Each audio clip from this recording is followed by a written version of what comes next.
brick by brick and a stone by stone run. It wasn't done alone. Spirit is the welcome. You are listening to Menstruction. I go by a black. You should have your lyrics prepped. Should have these things ready to go. I mean, of course. I mean, I've been at a prep. Yeah. I was like, I don't know if it's good on one or not. But yeah, no, I don't know. The screen, the light hitting your lenses says otherwise. What? That says last minute, not prepared. Stop it, man. I'm not even doing that, man. I'm looking at you. Why are you so close to the camera? Move back. Move back. These lyrics are hard to read, man. I mean, it's get hard to see back. Oh my God! Stop. I hate that. We're here for another episode of what? Quotables. This is the place where we do what? We take the lyrics, we analyze them, and we wait for genius to call us to tell us that we stole their idea with a cease and desist. I am your host, Black Velvet, and I'm here with the indemnable, my co-host, Mr. Idol Law, aka Ricky Sway, aka Deep Sea Dive Aquaman. Thank you for having me. All right, so to it, you know how this thing starts. Most ridiculous lyrics I heard last week.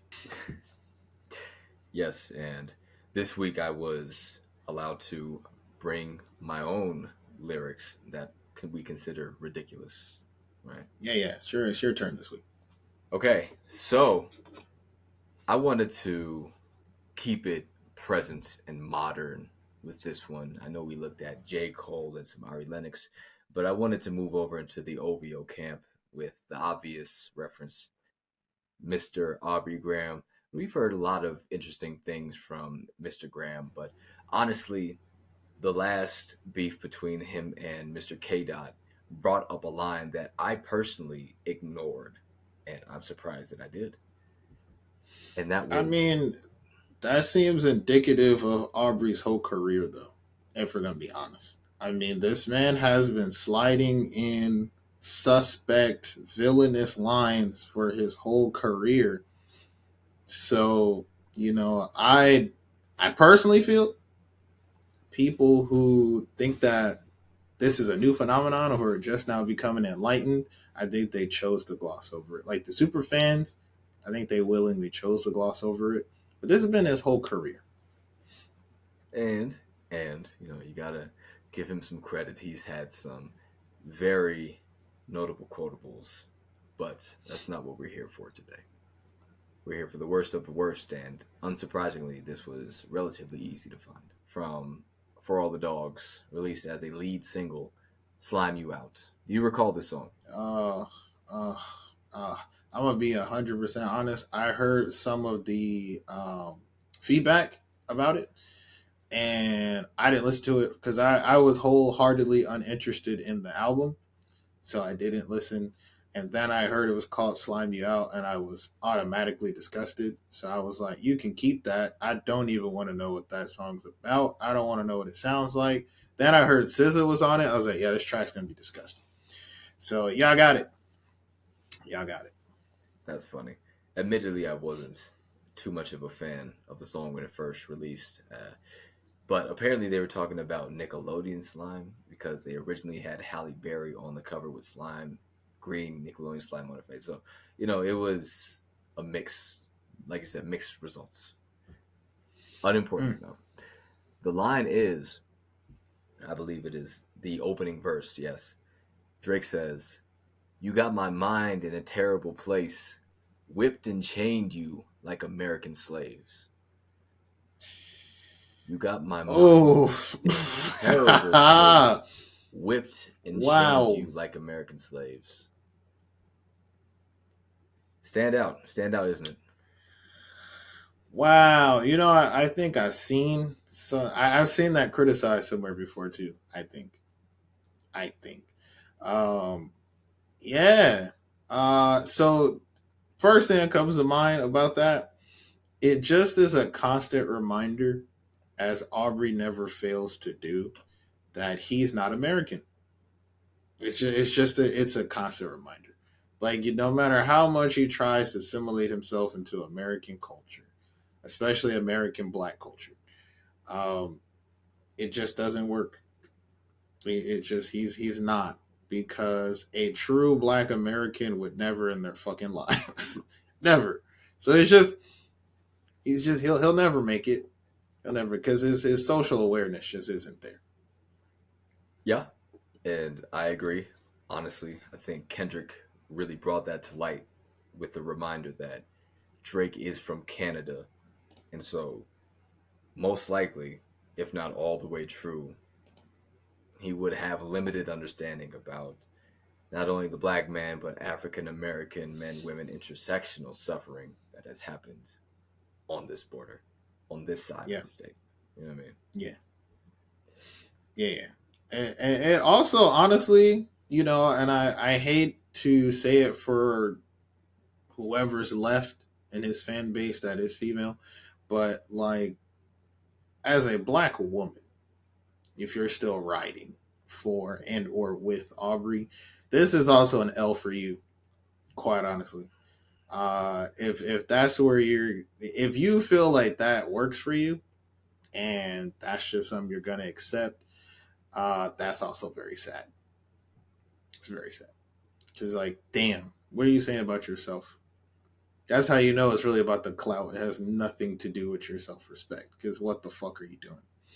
You gotta let a half black man say to you that you referring to slavery, and y'all supposed to be mixing it up in the bedroom. That's a L. That's a L.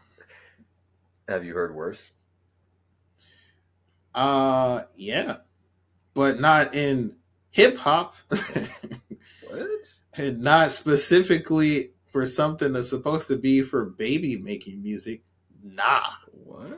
I've heard worse out in the streets. Niggas just running their mouths Wow. and or being openly disrespectful. But for you to get in a studio somewhere and press record and have however many people were in the room, like we talked about before, previous episodes, and not one person was like, hey, blood, the black ones might not like that. The You blacks. got a black woman on the track. Tragic. It's tragic, bro. It's tragic. I'm disappointed in everybody. Yes, yes, this wasn't my favorite song, man, but yeah, that line, not very good. Not very good. That is such a departure from the previous ones. At least before it was kind of jovial. Then you came in with that. It's just that we got to go right back into the darkest annals of American history. Well, I would you like me to sing it? I'm sure he sung it. It got over on hope he didn't, because that actually is a double negative if he also sang that. nah, That's actually horrible. nah, because I believe it was on Billboard, so you know he sang it. You know he sang it. So I mean, if I can make it more pleasant for you, It's not. I think that the black community as a whole, whatever's left of it, is already trying to recover from that stain. So nah, we don't. As black men, let's not add any more fuel to that fire. That's a L.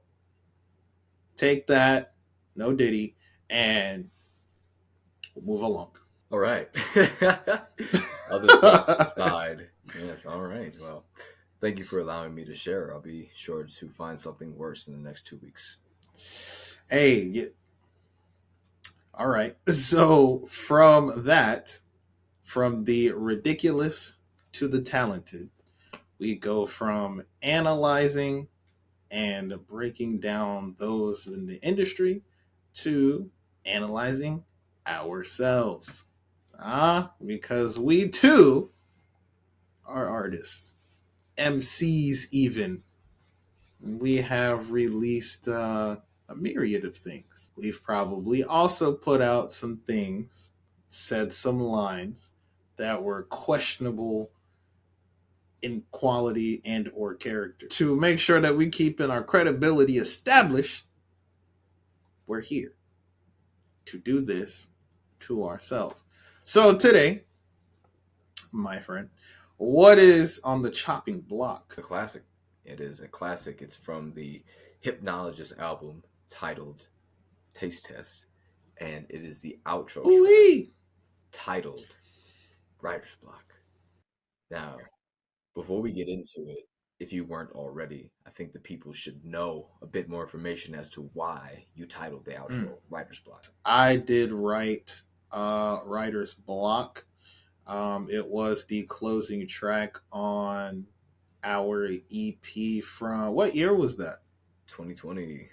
2020. God, jeez. Yeah. Oh my God, has it been that long? I felt like we recorded that like a year and a half ago.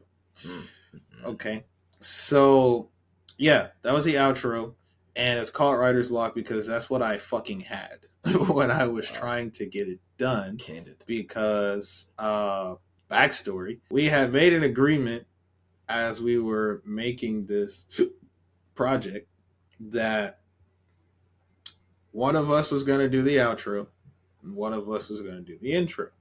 And since we collaborated on every other track on the EP, figured it would be a great way to just bring everything together where instead of both of us being on every single track, one of us writes the entirety of one of the two, and then the other person writes the other.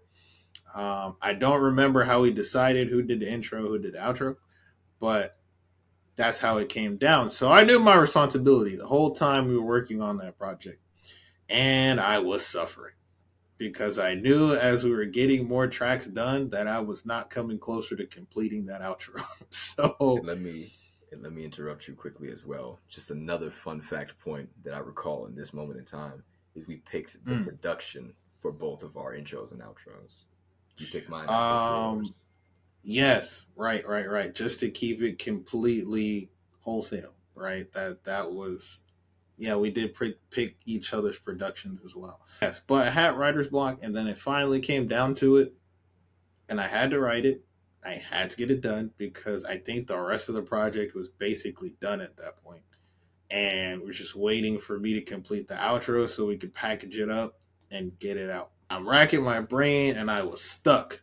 Like I just couldn't generate the ideas. And then I finally was like, that's the answer. It's in front of me the whole time, because isn't it always? Write about the experience. Just write that.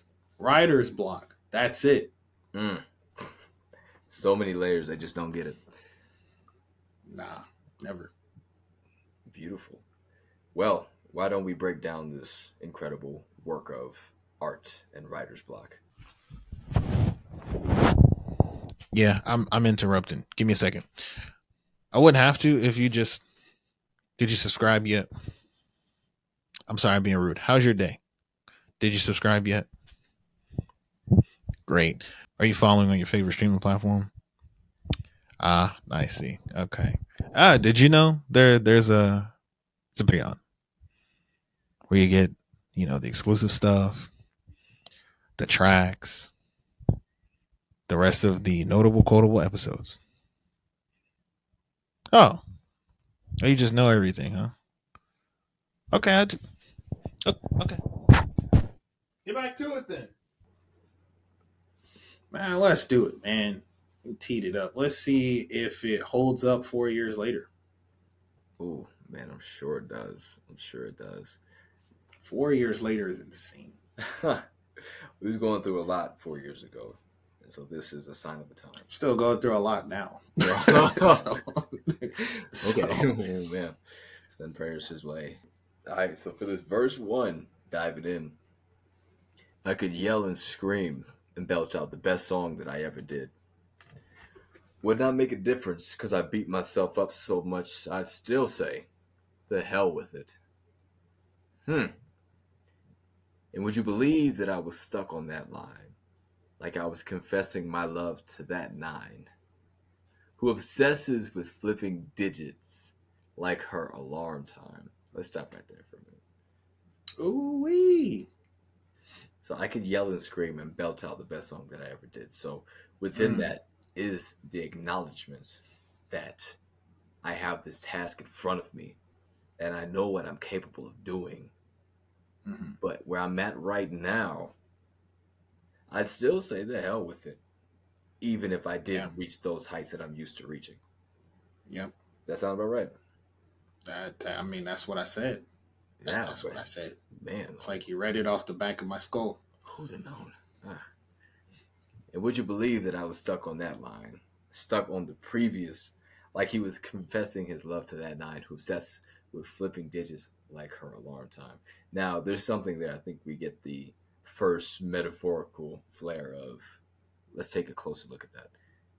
Mm. So he was confessing Pull his, out the lyrical magnifying glass. you know what I mean? If I had a monocle on me, confessing my love to that nine who obsesses with flipping digits like her alarm time. Now, I can see on the surface level you confessing Mm. to a nine, but immediately I ponder, why not a 10? Right? Mm. Okay. Yeah. Okay. Yeah. Gotta rate him, I guess. Gotta rate That's the point. it. And obsessing with flipping digits, so I presume getting numbers from people that she plans to never call. But like her alarm time, that's peculiar as well. So please walk us through that. Okay. And see, this is why, again, the Black Velvet Mind is just such an act in forensic investigation. It's forensic psychology right here, right? Because the interpretations are many. I'm writing about the experience. I'm literally like, can you believe that I wrote those first three lines? And that's where I got stuck. Now, of course, this is the finished product. So as a listener, you wouldn't know that, right? Because you don't know the process. You just get the finished product. But again, this is where the meta part comes in. I'm part of what you're hearing. I'm telling you the process.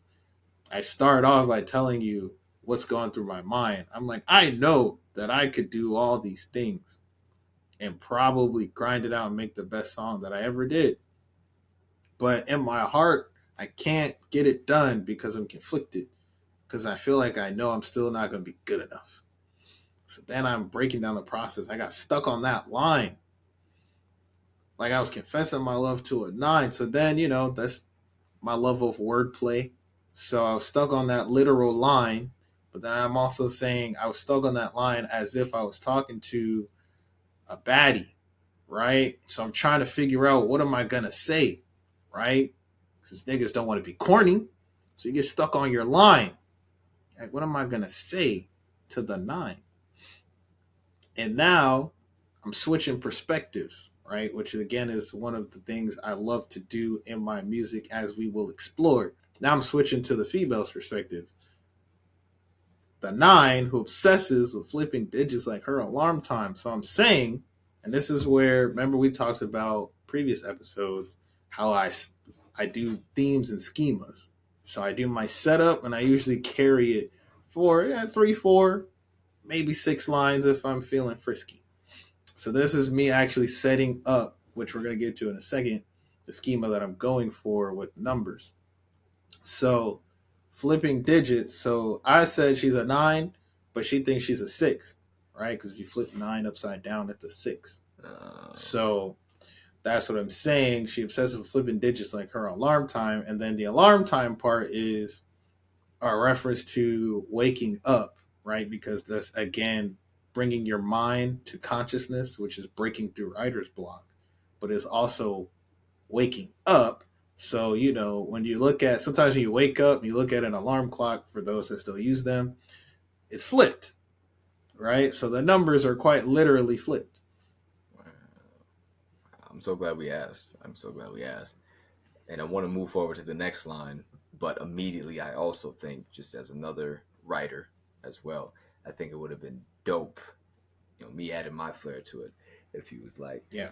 would you believe that I was stuck on that line? Like I was confessing my love to that nine something, something, something. I pretend that she's one of a kind, right? Mm, Pretend, 10, 9, one of a kind. yeah. Just little things. See, that's why we do this, right? Because not only is it a learning experience slash inspiration, but we get to see how our approaches are different, right? Because we've meshed all our energies on this project, but I think between the intro and the outro, that was also a very good demonstration of our unique approaches. That could be cool too, but it's okay because I did some cool shit too. We're gonna see. Oh, arguably cooler shit. Let's keep going. It convalesces. So okay, Oh, yes, it's it a typo. convalesces. That's what say and. That's Okay, my bad. all good. I missed some And letters there. I was typing fast. all good.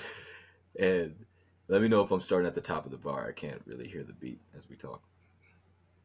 Is this or it doesn't start here? Yeah, that's it right there. Yep. At Yeah. the after alarm time. Okay. It convalesces her confidence with dresses and eyeline. Yeah. Until she decides, coalesces. She's a 6. That's no dice. Damn it. Now steaming up something like that is dry ice. Streaming those last couple lines. Hold on. We gotta stop right there. We gotta Right here. stop right there Right here. because that's where that's the setup, and then that's the end of that schema right there. I love it. Yes. Okay. So convalesce and coalesce immediately. We'd have to consult our good friend Webster, from the mind of our friend here. Convalesce, because you know what it means, but do the Yeah. people Yeah. do the I hope people so. do the people? Everybody's heard coalesce. Come Sure. together, come together to form one mass or whole. Okay, that is Okay. coalesce. Now Yeah. That convalesce, sounds correct. it better be. It better be. I hope so. Yeah. We let's give accurate information on the show, please. Yeah, Oxford. How are we analyzing forensically the words and then giving inaccurate definitions? That the credibility is gone. We might as well wrap it up. Yeah, absolutely. Go ahead and turn the cameras off now. Convalesce, time spent recovering from an illness or medical treatment or recuperation. Wow. So what you're saying is she's recuperating her confidence with dresses and eyeliner. She's Ooh, doing her you best, see just how the words are so beautiful. isn't it? Until she decides she's going to come together to say that she's a 6. And Mm, that's no dice. No. mm. You say no die or no dice? No diet. Well, because again, for consulting our dear friend, I personally prefer Merriam-Webster, but that's just me. Uh, die and dice. So I believe dice is plural and die is singular. So it's multiple dice, one die. So in this case, I said dice because it's plural. Thank you. Thank you. Damn it. Now steaming up something like that is dry ice. Hold Now, on, before we get to that line, yes. because the full schema we got here is Yes. between the alarm time and I'm sorry, actually it goes from 9 all the way down to dice. Before I break it down, do you want to try to take a stab at it? Just as a fellow MC, but also as a listener, what's the what's wrapped up in here? Mm, mm. Well, if we look at the macro, right? Because I don't want to get too caught up in the metaphor that you're using without remembering that this is about writer's block, right? So you confessing your love while being stuck on these lines to this 9, who says we're flipping digits. So it seems like there's a lot of back and forth, a lot of covering up at the same time, Mm-hmm. of masking Mm-hmm. that feeling of insecurity, of I feel that I want to do this, but this is actually where I'm at. So I'm going to cover myself in all of these superficial things in order to give the idea and or illusion that I have it all together, Mm. right? So specifically in this line, flipping digits like the alarm time, right? So you brought that right back when you're confessing your love to that 9. Now she's Right. until she decides coalesces, she comes together. She's a 6. It's no dice. So Yeah. there's a lot of flipping that goes on here. I have the pieces, but it's going to take me conversating with you to bring them all together. Yeah. So perfect. So I love that on the macro level where there's the theme of concealment, right, and fabrication, because that's a lot of what goes into writer's block in general. Because writer's block truly isn't actually a lack of ideas for the most part. It's usually a lack of confidence and abilities. Just in the research that I did on writer's block at the time to help me write this. So it's not that you don't have it, it's that you don't believe in what you have, right? And you don't think that it's sufficient for whatever you want to provide it for. So, with that being the case, that's definitely a theme there. But then, we got to come on, it's Black Velvet. There's more layers. What's actually going on with the words? Here we go. So we already talked about the nine being flipped upside down, right? So we're spinning numbers. The nine to the six. Okay. Then we have convalesces or confidence or dresses in I aligned. That's pretty straightforward. Until she decides, coalesces, she's a six. So that goes back to what I said about flipping the nine. But then I made it so beautiful. I said that's no dice. Now, the phrase no dice basically just means like, without exception, right? That's no dice. That means that's exactly what it means. I don't even know the origins of that phrase, but that's essentially what that means. But then the dice ties it back together because dice flip, right? You flip a dice to get a number, do you not? We're talking about flipping numbers. Then, if you look up the different kinds of dice you can have, they're typically labeled by the number of sides they have. And they're usually described as D and then the number. So that's typically D and the number of sides. So D sides. So there's the play off of the word D side. So you Oh, have she decides, but then also I'm talking about D sides as in numerous sides on a dice. So I'm saying actually, as we already covered on the macro, yes, you're concealing yourself, you think you're a six, but also there are so many different interpretations of what you think you are, like a multi-sided dice. mm. So relating that back to writer's block, it's all of the back and forth you do in your mind trying to convince yourself that you're not good enough. So again, there are multiple different outcomes because you're using a multi-sided die. Mm. Brilliant, brilliant. D sides, very much well thought out. I like that. I like that. Okay, on to the next. Damn it! Now steaming up something like that is dry ice. Streaming those last couple lines over your head like red eye flights. Red eye flights, late night flights of oneself. Uh, hmm, hmm. We're going to get back to that red eye flights, but immediately, of course, we can acknowledge that when you have dry ice, there is steam and or a gaseous formula that is Yep. radiating upwards from dry ice. Can we agree on that? Absolutely. All right. It's steaming up, so that sounds synonymous to scheming up, right? Mm. Steaming up is scheming up. So you're bringing up these intangible and unrealistic things, like you said, flipping multiple personalities like you would a dice. You're cooking something up. It's going over your head like those last couple of lines, which we had to restream and revisit. Over your head like red eye flights, late night flights of oneself. The next bar complements this perfectly, but tell us specifically about this red eye flights and how it relates to the entire bar. Yeah. So, I mean, this one, sometimes I have to release the pressure, right? Got to open the valve. So if I'm banging people over the head with it, I try not to do too much. So I gotta put a buffer in there. So this is one of those buffer lines where it's just like it is what it is on the surface. So I did my switching of perspectives, all the wordplay that was there. Now there's just your buffer line. Damn it, now I'm steaming up something like that. It's dry ice. So that's just me saying, okay, now the gears are turning, right? The writer's block is fading, and now we're steaming up. We're getting it going, right? And then I'm gotta go back to being cheeky. So I'm like, I stream those last couple of lines over your head like red eye flights, which is just acknowledging the fact, like I do in damn near every song, that you probably have already missed several things I've said. But on top of that, there's also a reference to the rest of the project, right? Because this is the outro. So I'm saying you miss those last couple of lines like you missed lines back in the beginning of the project.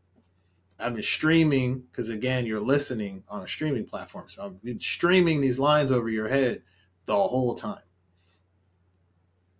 I love it. I love it. I love it. Like you said, it's cheeky and it brings back to the project as a whole. It's relatable. I love it. Margin red line.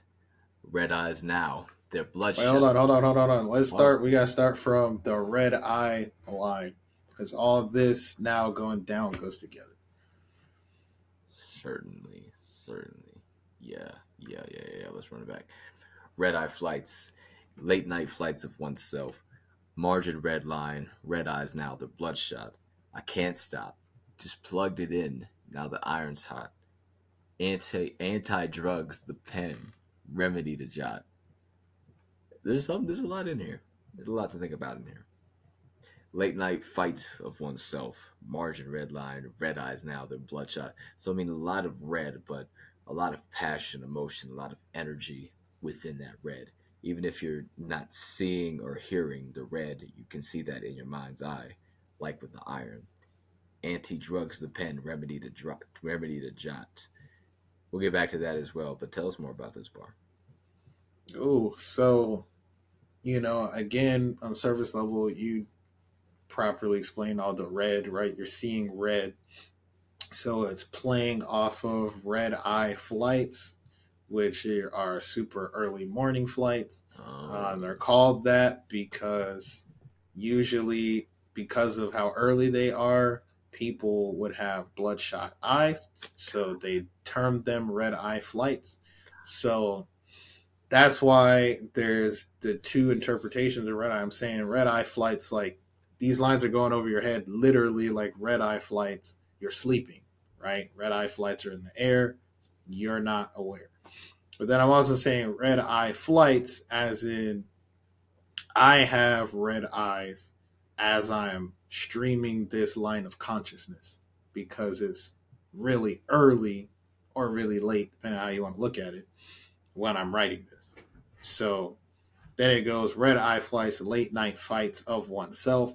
So again, that's all going back with the theme of writer's block. You're fighting yourself internally. The margin red line. So that's literally the red line that's on the side of the page, right? Because I actually write my own bars. Who would have known? So that's the red line on the paper.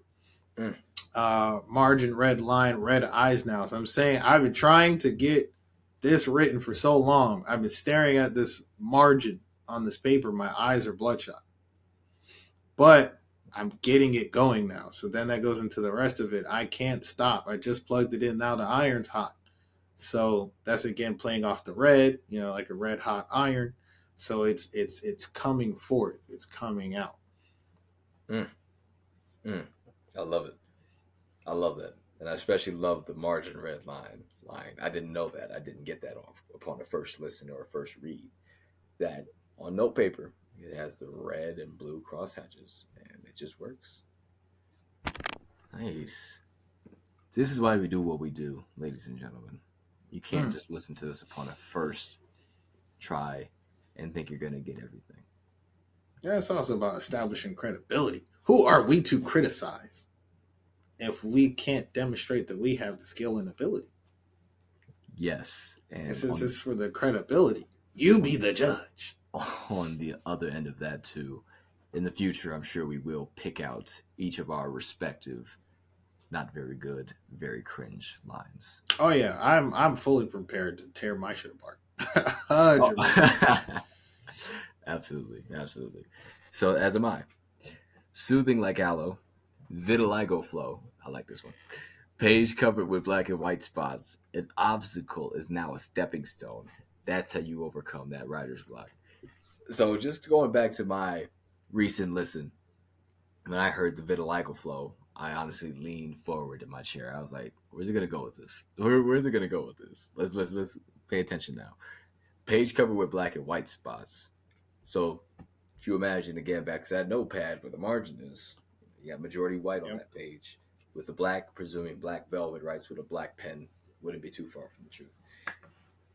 An obstacle is now a stepping stone. That's how you overcome writer's block. You're looking at the product of this line now as you're listening to the song. Meta.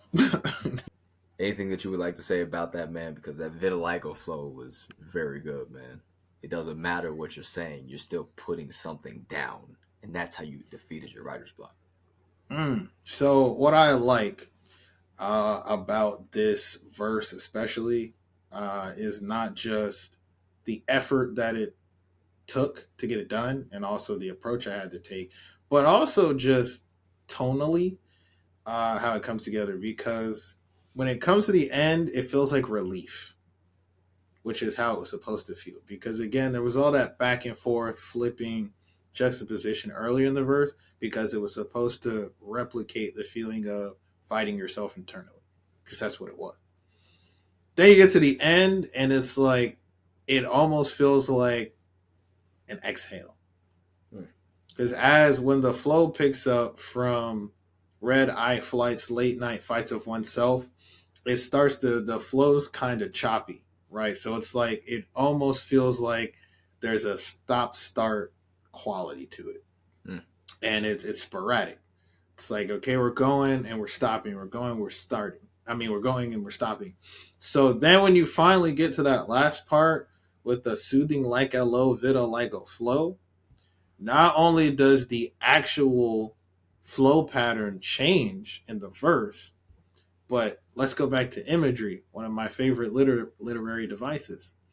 When you think of aloe, it's soothing, right? That's what it's supposed to do. It has rehabilitation qualities. It's a very soothing, rejuvenating compound element. So there's the imagery there of I'm actually invoking that by saying, the soothing like aloe vitiligo flow. But then, come on, layers. It's like velvet.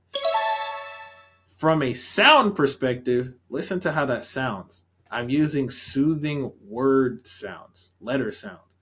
The O's, soothing, like aloe, vitiligo, flow. It's just soothing to the ear. It's peaceful because you have that transition from you're fighting, you're going back and forth from the rest of it, right? And you have those harder hitting sounds, right? You have the shot, the hot, jot, right? So you have that hard T at the end. So you're feeling it. And then it's like, wait, relax. We made it to the end. Aloe, vitiligo flow, right? So I turned it around. Then you get to the end of it, page covered with black and white spots and obstacles now a stepping stone. So now also there's a change in structure because I went from incomplete sentences, right? I'm throwing ideas and themes. Red eye flights, fights, margin red line, red eyes. There are no complete sentences there. Mm-hmm. And then at the end, we finish with complete sentences. Page is covered with black and white spots and obstacles now a stepping stone. So now it's like a stream of consciousness. Now I can speak freely because I made it to the end. Breath of fresh air.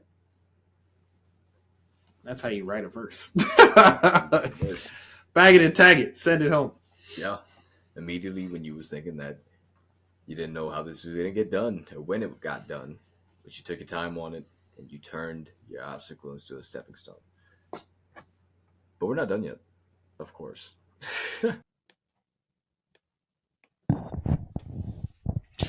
I hope you're enjoying this episode of Notable Quotables. But before we go any further, we got some ground rules over here. Okay. Number one, you need to go ahead and subscribe to the channel. Like, what are we doing? Secondly, you need to get over there to the podcast. You need to subscribe to that channel. Or on your favorite streaming platform, you need to go ahead and follow. And lastly, you need to get over to the Patreon if you want to see the rest of this episode. Do we understand each other? All right.